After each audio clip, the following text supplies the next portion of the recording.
शुभ प्रभात। मैं एक बार पुनः आप सभी का बड़ा हार्दिक स्वागत और अभिनंदन करता हूं अपने इस चैनल पर। तो आज हम कक्षा 10 के अंतर्गत जो देव के द्वारा रचित पद्य है उसको पढ़ने का और समझने का प्रयास करेंगे। तो सबसे पहले नज़र डाल लेते हैं देव, जो कि हिंदी साहित्य का एक काल है, एक दौर है जिसको रीति काल के नाम से जाना जाता है। और इसकी जो समयावधि है वो 1700 ईस्वी से लेके 1900 ईस्वी तक मानी जाती है। और इसको अनेक नामों से जाना जाता है, रीति काव्य, अलंकृत काल, रीति काल, श्रृंगाल काल। तो इस काल के ही एक प्रमुख कवि हैं देव। और इस पूरे के पूरे काल को 3 वर्गों में मुख्यतः मोटे तौर पर बांटा गया है, कई जगह 4 वर्गों में भी बांटा गया है। पहला रीतिबद्ध या रीति काव्य परंपरा, दूसरा रीति सिद्ध काव्य परंपरा, तीसरा रीति मुक्त काव्य परंपरा और चौथा रीति इतर काव्य परंपरा। अब इसमें जो रीतिबद्ध और रीति काव्य परंपरा है, देव उसके अंतर्गत आने वाले कवि हैं। तो रीति काव्य की वह काव्य धारा जिसमें तत्कालीन कवियों ने, यानी कि उस समय के कवियों ने, जो उस समय के उनके राजा और सामंत हुआ करते थे, जिनके अधीन वो काम करते थे, उनको प्रसन्न करने के लिए या उनको शास्त्रीय ज्ञान देने के लिए लक्षण ग्रंथों की रचना की रीति काव्य धारा कहलाती है। अभी लक्षण ग्रंथ क्या थे? लक्षण शब्द से स्पष्ट होता है कि जिसमें कुछ लक्षण या गुण दिखाई देते हो। अब वो गुण कैसे होने चाहिए? अब वो क्या करते थे, जो कवि होते थे, शास्त्रों का ज्ञान कराने के लिए संस्कृत के जो पूर्व रचित ग्रंथ थे, उन ग्रंथों का अनुवाद तत्कालीन ब्रज भाषा में करते थे, क्योंकि उस समय ब्रज भाषा का दौर चल रहा था। तो वो ब्रज भाषा में उनका अनुवाद करते थे और उन सिद्धांतों का अनुवाद करने के बाद सिद्धांतों के उदाहरण के रूप में, अनुवाद तो कर दिया, अब उसके उदाहरण के रूप में वो कविताएं लिखते थे। इसलिए इस काव्यधारा को लक्षण ग्रंथ परंपरा भी कहा गया। और लक्षण किस प्रकार के हो सकते हैं? लक्षण रस हो सकता है, अलंकार हो सकता है, छंद के लक्षण हो सकते हैं। ठीक, तो इस आधार पर तो देव इसी पीढ़ी के एक प्रमुख और महनीय कवि थे। यदि हम बात करें इनके जन्म की, तो 1673 में इनका जन्म होता है इटावा में, और इनकी मृत्यु 1767 ईस्वी में होती है। इनका मूल नाम और वास्तविक नाम देवदत्त था। इनको देव के नाम से काव्य जगत में जाना जाता है। इनके आश्रयदाताओं की अगर हम बात करें, जिन राजाओं के आश्रय में इन्होंने लिखा, तो आज़म शाह, भवानी दत्त, कुशल सिंह, सेठ भोगीलाल, अली अकबर खां आदि के आश्रय में इन्होंने अनेक रचनाएं की। और इनकी कुल रचनाओं की संख्या कुछ लोग 72 मानते हैं और कुछ 52। लेकिन वर्तमान में जो इनके ग्रंथ हैं वो केवल 15 ग्रंथ जो हैं इनके उपलब्ध होते हैं। तो ये इनका थोड़ा बहुत परिचय था। यहाँ हम इनके ग्रंथों के विषय में व्यापक रूप से चर्चा नहीं करेंगे। तो हम देखते हैं कि प्रस्तुत आपके पाठ्यक्रम में इनकी जो पद्य हैं उनमें से क्या क्या दिया हुआ है। इसमें सवैया और कवित्त दिए हुए हैं। ये दोनों ही छंदों के एक प्रकार हैं। ठीक, तो हम देखेंगे कि जो इनकी रचना है वो किस प्रकार है।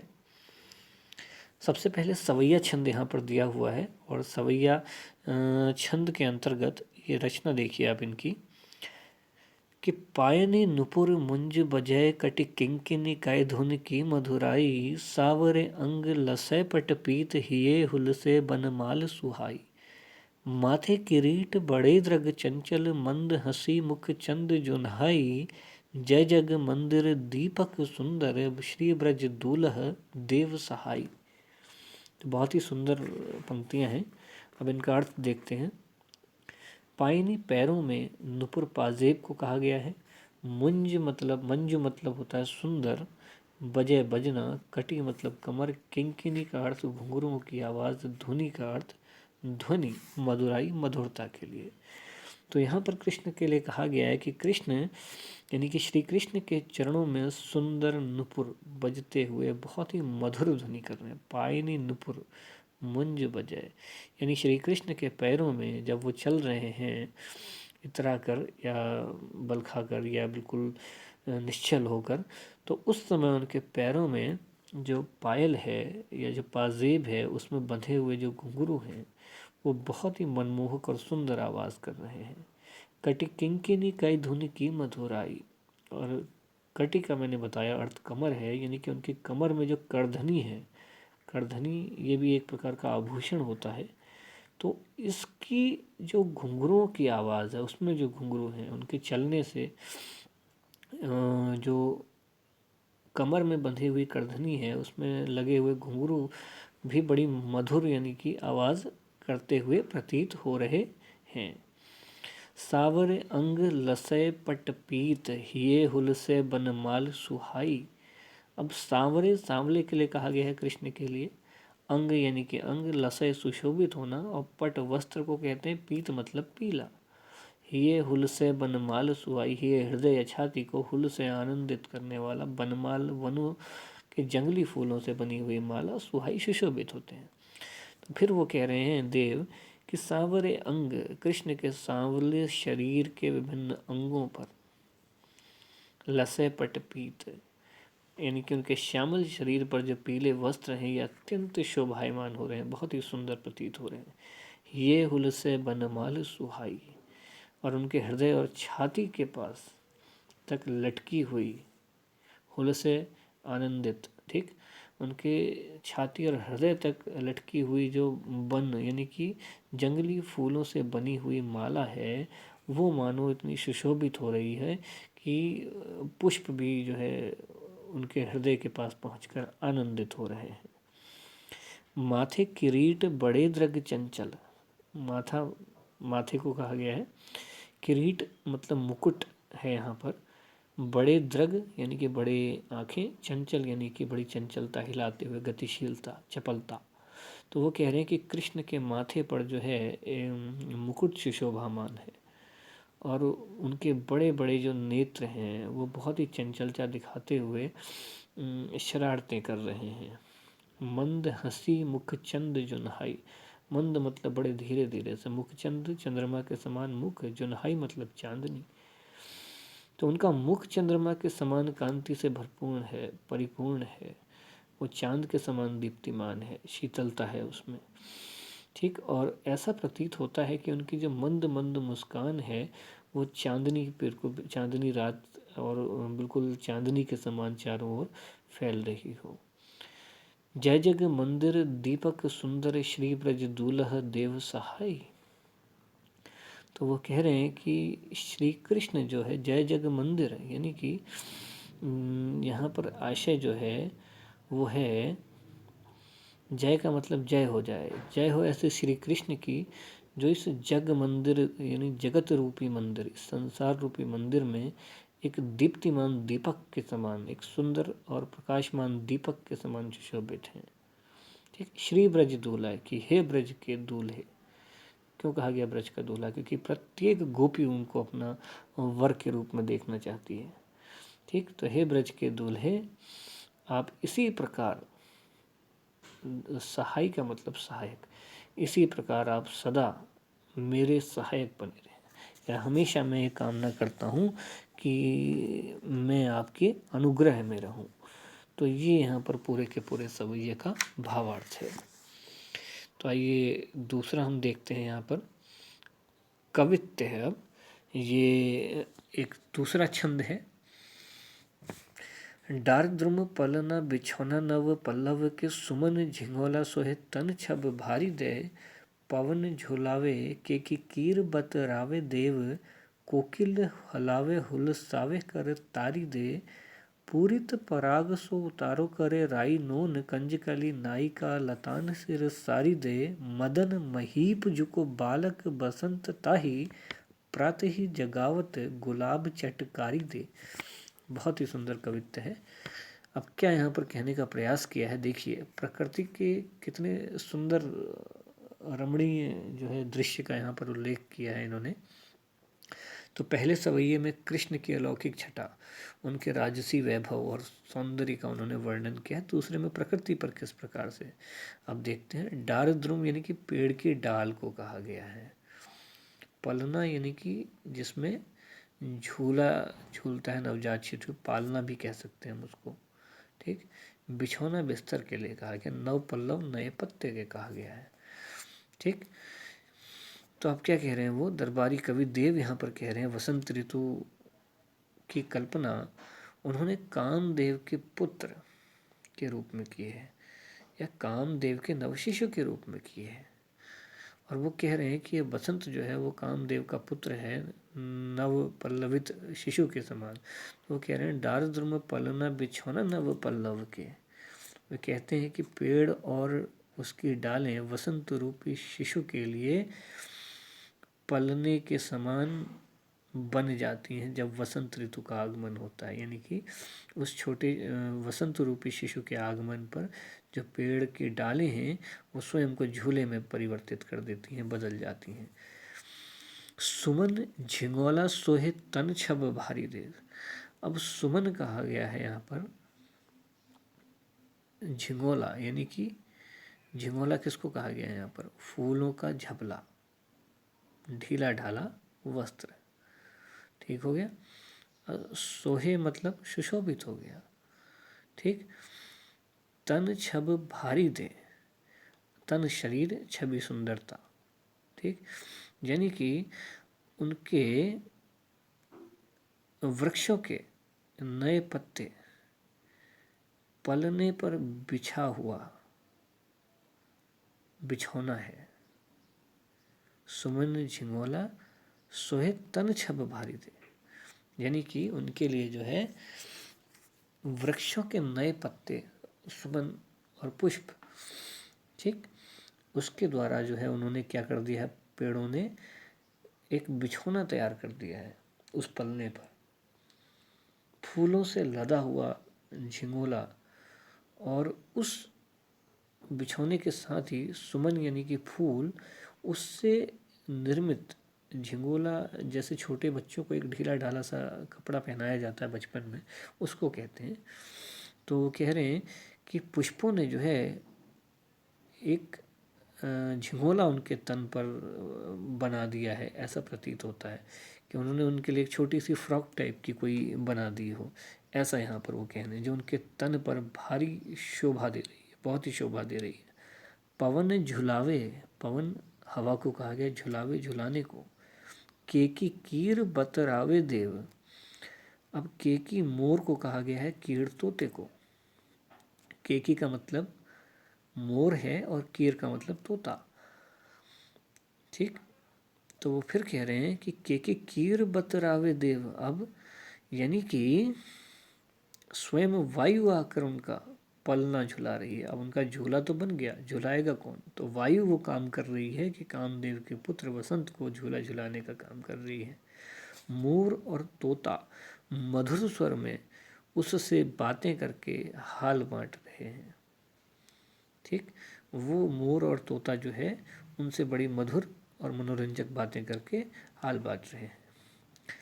आगे है कोकिल हलावे हुलसावे कर तारी दे।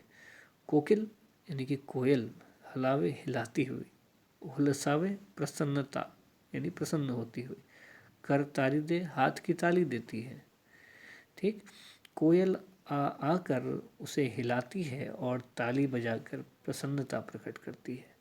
वो कह रहे हैं कि वातावरण इतना रमणीय और इतना आनंदित करने वाला है कि कोयल जो है बार बार वहाँ पर आती है और उसे हिलाती है, डुलाती है और ताली बजाकर जो है अपनी प्रसन्नता प्रकट करती है। आगे है पूरित पराग सो उतारो करे राई नोन।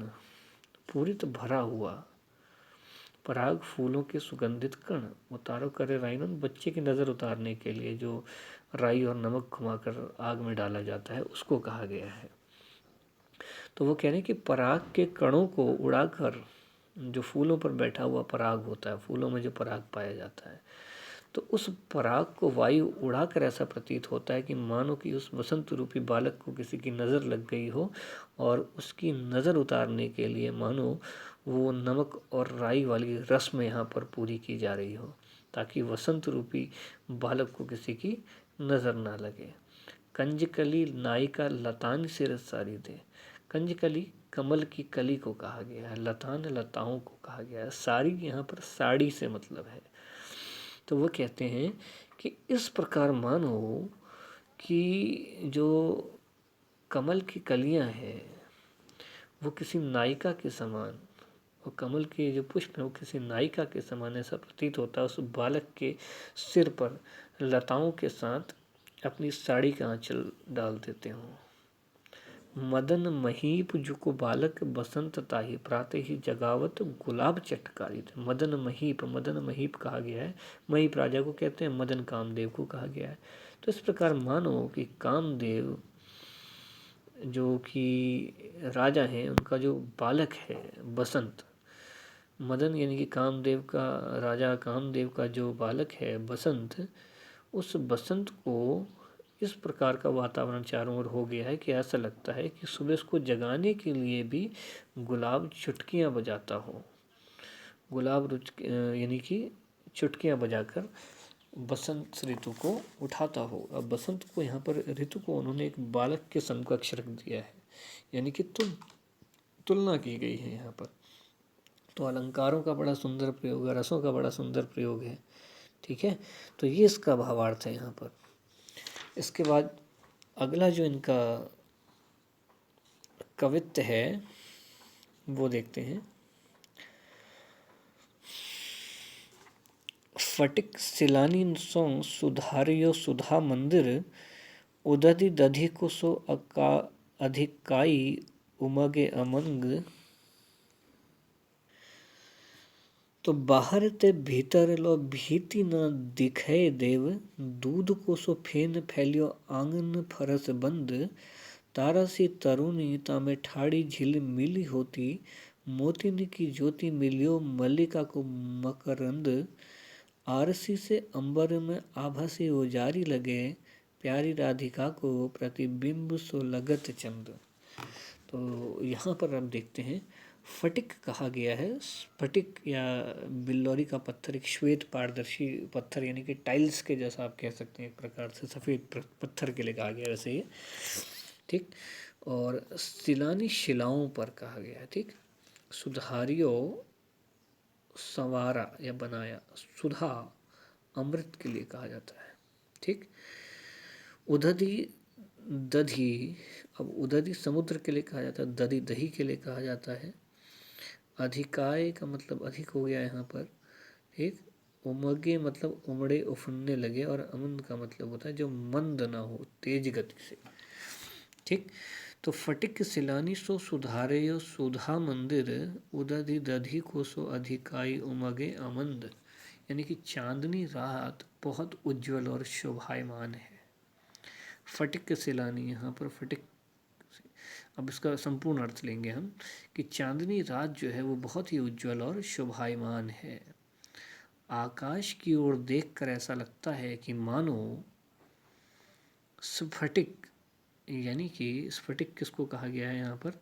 स्फटिक कहा गया है उस श्वेत पत्थर को। ऐसा लगता है कि मानो उस श्वेत आकाश जो है एक श्वेत पत्थर हो संगमरमर के समान, और उस श्वेत पत्थर की उजली चमकदार शिलाओं से एक चांदनी का महल बनाया गया हो।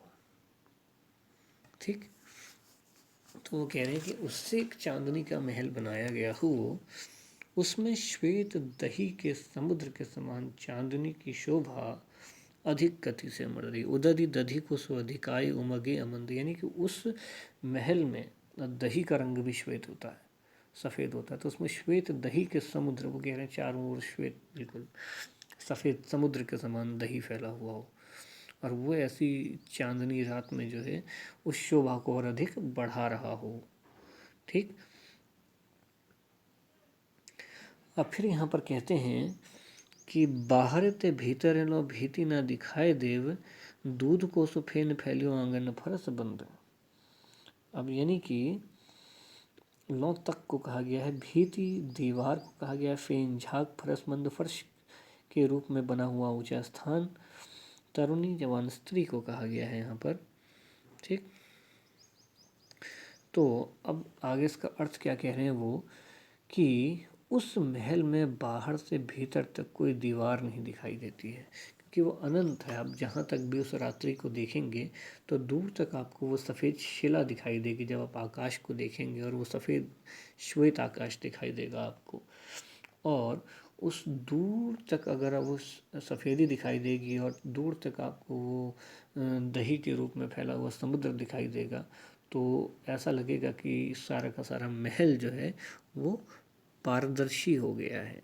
ठीक, आगे फिर कहा है तारा सी तरुणीता में ठाड़ी झीली मिली होती, मोतिनी की ज्योति मिलियो मल्लिका को मकरंद, आरसी से अंबर में आभासी उजारी लगे, प्यारी राधिका को प्रतिबिंब सो लगत चंद।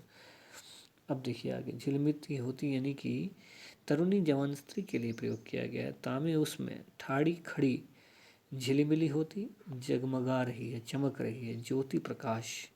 मल्लिका बेले की जाति का एक सफ़ेद फूल होता है, सफ़ेद फूल के लिए। मकरंद फूलों के रस को कहा गया है। आरसी दर्पण के लिए कहा गया है। अंबर आकाश, आभा प्रकाश के लिए। उजारी उजली, प्रतिबिंब परछाई, सो का मतलब सा और चंद का मतलब चांद। अब यहाँ पर वो कह रहे हैं कि मंदिर का जो आशय, हाँ, मंदिर के आंगन में दूध की झाग के समान चांदनी का विशाल फर्श बना हुआ है। उस फर्श पर खड़ी राधा की सजी धजी सखियां अपने सौंदर्य से जगमगा रही हैं। तारा सी तरुणी तामे ठाड़ी झिलमिली होती, यानी कि तारे के समान जगमगाती हुई तरुणी यहाँ स्त्री के लिए प्रयोग किया गया है, सुंदर स्त्रियाँ। वैसा प्रतीत होता है कि राधा की सखियाँ हैं और अपने सौंदर्य से जगमगा रही हैं। उनकी मोतियों की माला से निकलने वाली चमक मल्लिका के मकरंद सी मनमोहक प्रतीत होती है। मोतिनी की ज्योति मिली और मल्लिका को मकरंद, ऐसा प्रतीत होता है कि उनकी मोतियों की माला वो भी सफ़ेद होती है, श्वेत, तो उससे निकलने वाली चमक जो है वो किसी पुष्प से निकलने वाले मकरंद रस के समान मनमोहक है। आरसी से अंबर में आभासी उजारी लगे। अब वो कह रहे हैं कि शुभ चांदनी के कारण आकाश दर्पण की तरह साफ हो गया। ऐसा लगता है कि आकाश बिल्कुल शीशे की तरह साफ हो गया है, स्वच्छ और उजला लग रहा है। उसमें सुशोभित राधिका जो है वो ज्योतिपुंज के समान उज्जवल प्रतीत हो रही है।